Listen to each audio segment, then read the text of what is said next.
Got, okay, I'm gonna call the, June 29th meeting to order, and we would stand and say the prayer.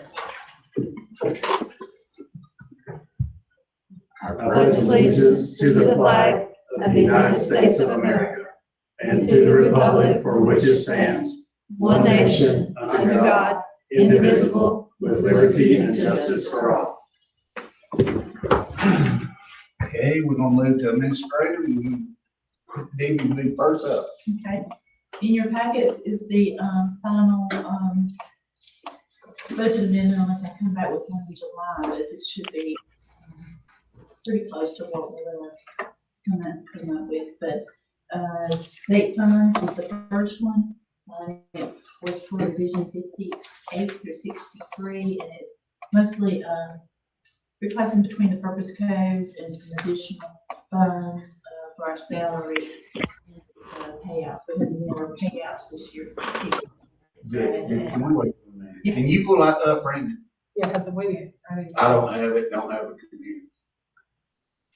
I'm sorry, Debbie. It's in the email.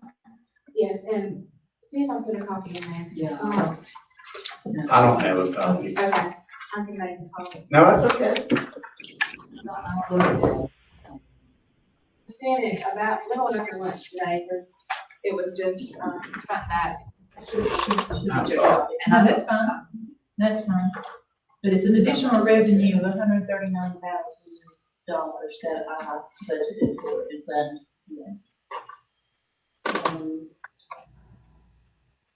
Wait till she comes back. You just go over. Go ahead. Okay. I don't see. Okay. Fund 2 was we budgeted additional funds for our system-wide and transfers between our purpose codes. We probably won't be using all this, but that was just until I finish up. I don't know exactly, so I just gave me a little bit of room to move it. And I've still got some people.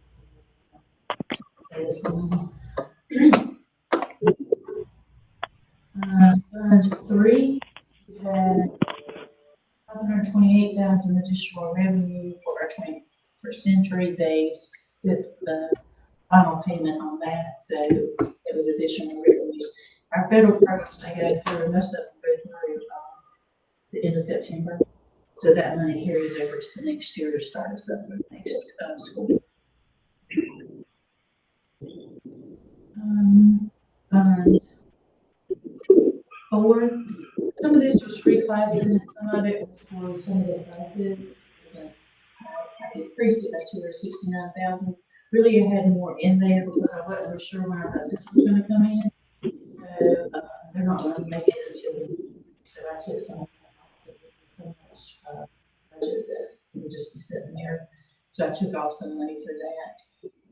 Also, we don't have our refund back from the state lottery, $77,000, and $27,000 we applied for. We hadn't received that money yet, so I got that in there. We should get that probably in July. Thank you.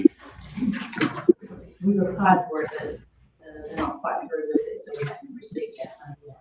That would have to match. What percent is it, Brandon?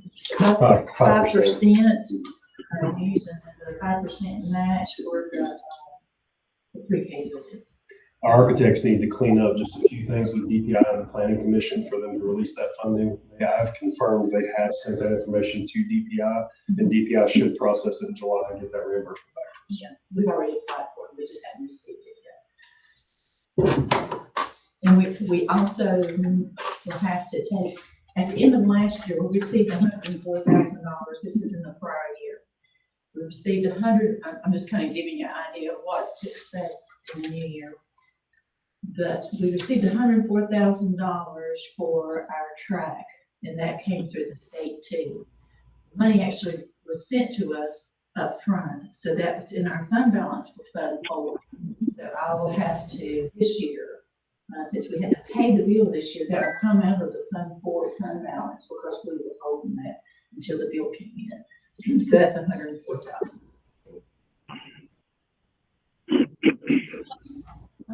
And Fund 8, this is just a reclass, okay, I'm sorry, Fund 5. I budgeted $300,000 extra to, the auditors always do some entries that affects our books, but here we don't really do it. It's kind of in the back end. So I did budget $300,000 just to make sure we had enough budgeted for them to do their journal entries. They may not even use that. I was trying to cover it. Fund 8, I budgeted $430,770. A lot of this is the indirect cost that we got from ESSER. Last year, because they changed the rates for the ESSER funds, we, in PRC 163, which was, there's 3 main ESSER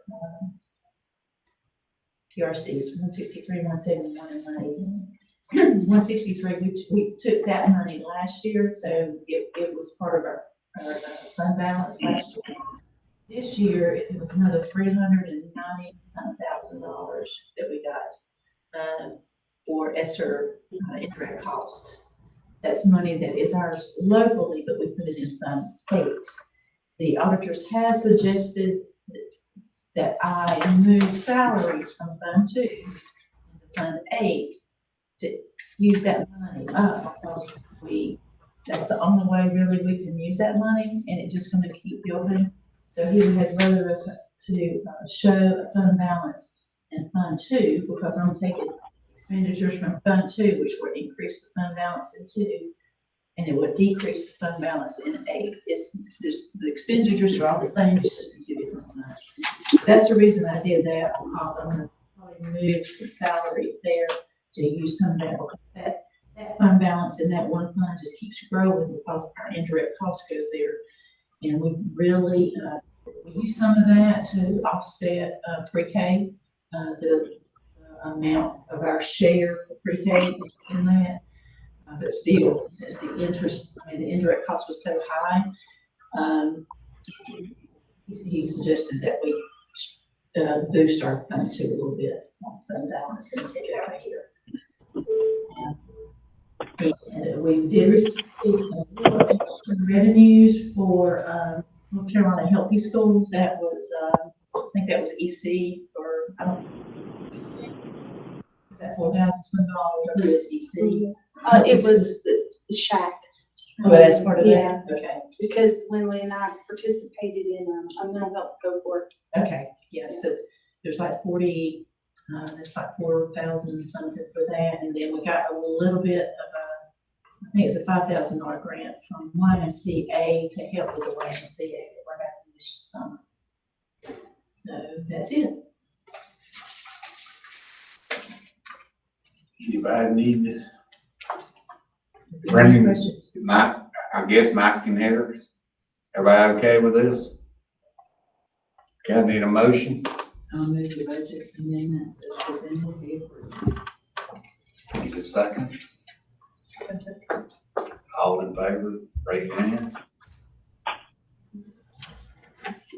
Confirm Mr. Ashworth is a yay. Miss Page? Yay, yes. Okay, thank you.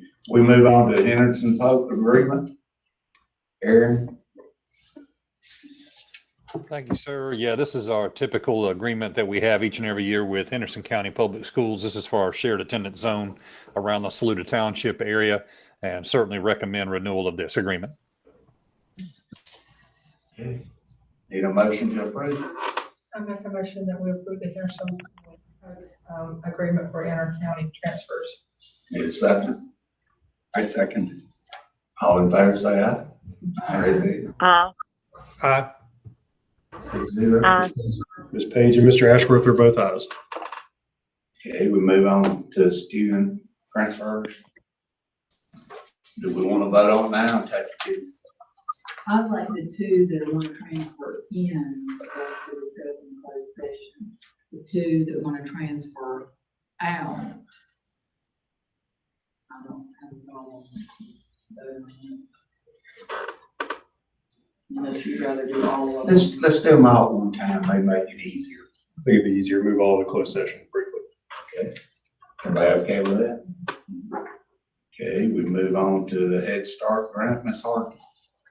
Well, I'm so excited when I drive by Tron Elementary now that I see metal and steel and all kinds of things going up on that building, and you can actually, not that I've been there and stood in the middle, but yeah, I have, after hours, just to see just the depth of what we're building there, and I'm so excited that we're gonna be able to provide that for those children. Thanks to Dr. Schweitzer for all his work on it. He's been extremely helpful and knowledgeable in what we need to do to make that building happen. So what I need tonight is approval to submit to the Office of Head Start to carry over $1,194,690. Wait a minute, $1,194,694. I'm not used to such big numbers. Anyway, and funds for this next budget period so that we can continue to pay for the project. We have expended $305,306 so far of that 1.5 million. The way that's made up is a portion of it comes from Head Start, a portion comes from the state grant that we have, and then a portion of it has to come from us locally. And then Dogwood Trust is doing $300,000 for the inside and outdoor play. Yes, once we get to that point, there's 300,000 sitting there for that. Any comments? Brenda, how you feel like it's coming? I go by at least once a week. It looks good. I can't say enough good things about Champion Construction. They've done a fantastic job. Projects moving right along. Derek's done a really good job of keeping the schedule on track. Even helped us navigate through potential issues that could have slowed us down, but they didn't. So we're right on track and moving right along, and everything looks great. Good. Have we looked for a motion to approve? We approve the Head Start grant carryover. Okay, second. Got a first and second, all approve? Say aye. Aye. Aye. Aye. Aye. Carries 6-0.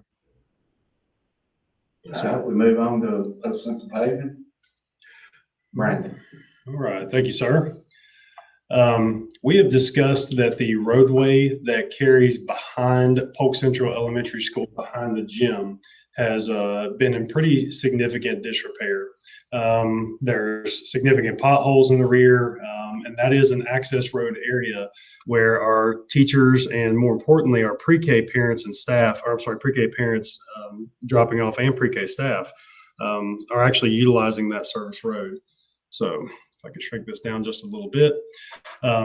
Here is the main drop-off line looping through Polk Central. This is the road that I'm talking about that cuts behind the school and connects over here to pre-K. Again, pre-K does a lot of their drop-off and pickup in this area, and this road is in significant disrepair. It's been patchwork over time that's been attempted. You can actually see it here on Google Maps, but it's definitely a project that needs to be addressed. Unlike the high school project where there were areas of the roadway that you could argue could be salvaged, this one is a full-blown mill it all out, put it all back job. So there is no salvaging any part of this roadway.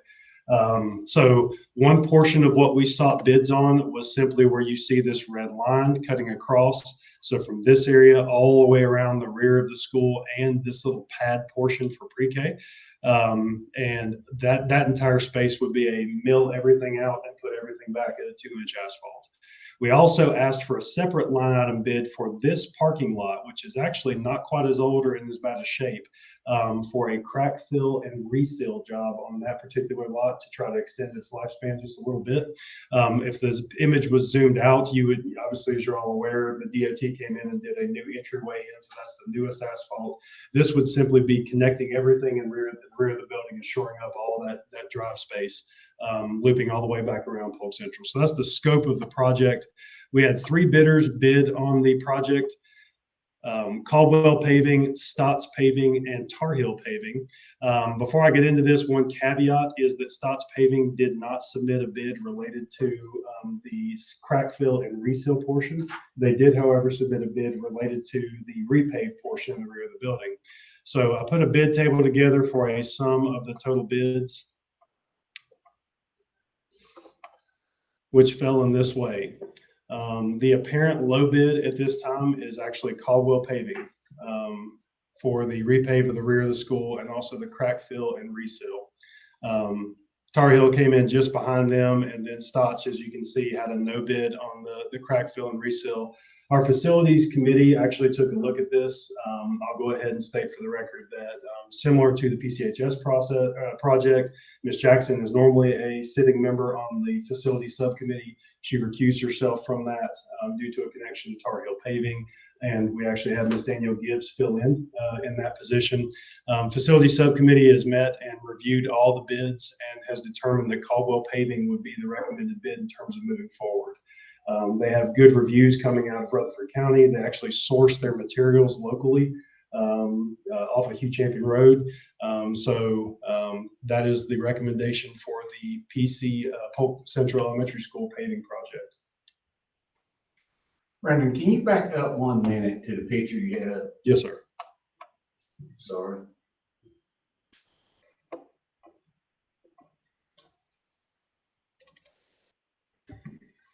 Brandon, where the road goes up the hill? Right here. Yes, sir. Mm-hmm. Well, they gonna do any part of that? That was not in this scope of this bid. I mean, call you, like, I've had that come up a couple times in conversation. For right now, that was not a part of the scope of project. We could adjust it, but again, to be fair, we need to rebid everything out for that portion of it. that's fine. Yeah. Any comments?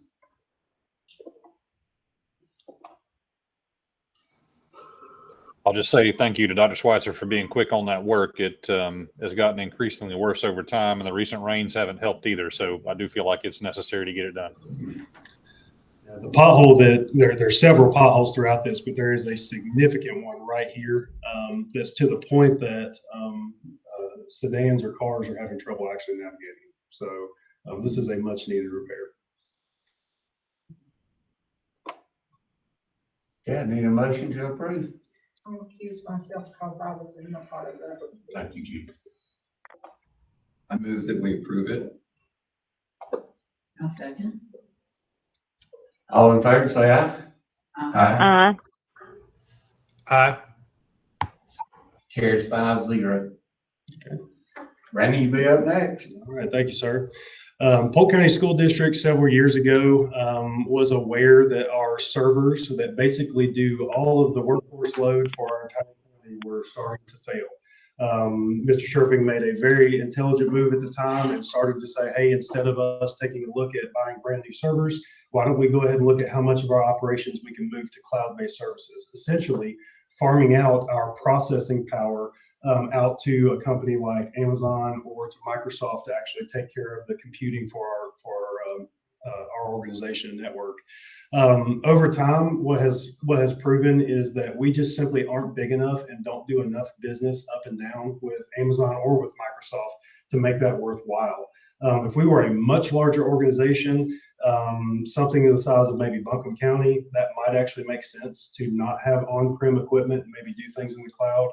For us, it's costing us a great deal of money to the tune of about right now $3,000 per month, and that number is climbing at a rate of about $50 to $100 a month over time. So you can see how this is starting to kind of get a little bit on the expensive side. That is with us currently virtualizing about a third of our total operations. So 2/3 of it right now sit on site on very old 15-year-old servers that are kind of, we're limping along, so to speak, and a third of it up in the cloud. What I'm proposing is a server refresh. Given this information, go ahead and replace our on-site servers to bring all operations back on site and back down from the cloud. With that, we went out and sought bids for specific equipment that would meet those demands. The proposals came back from STS Education and also Howard Technologies, and then a final bid from ThinkMate.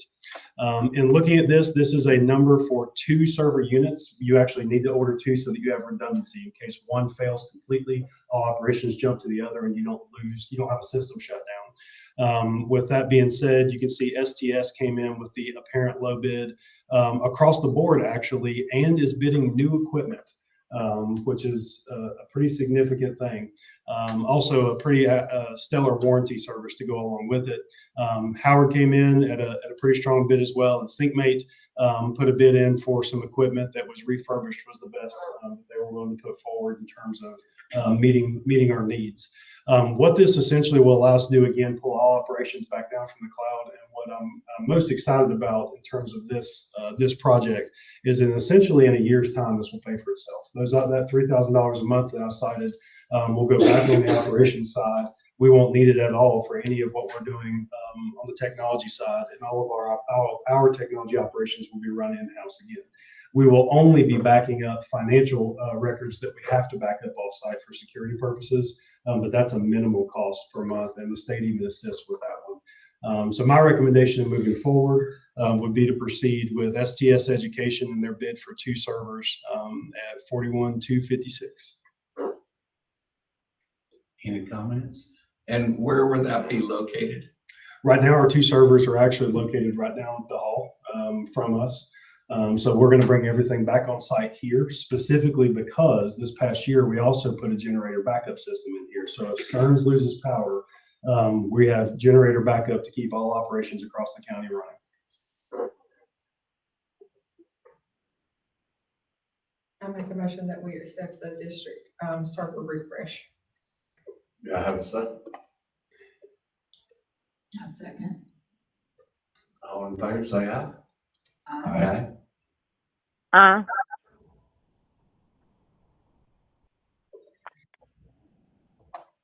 No. Aye, sorry. Thank you, Mr. Ashworth.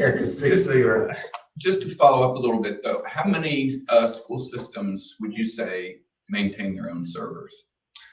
I would say a fair amount of rural districts similar in size to us are all grappling with the same questions. I called around and spoke to Avery, Jackson County, some other places similar to us, and everybody, for lack of a better way of saying it, was experimenting with cloud supported services. And I think everybody's starting to realize the same kind of thing. We just don't do enough scale with them. And so rural counties are pulling back on site. Larger districts are doing more operations with Amazon Web Services and those kinds of things, which has a great place. Don't get me wrong, that is most likely the future. That is most likely the future of how we'll do processing, but this solution will be at least a 10 to 15-year solution for our school district. And so we feed it out of here on fiber optic? Yes, sir. Yep. Direct connected to all of our site locations. So it's hardwired all the way around? Yes, sir.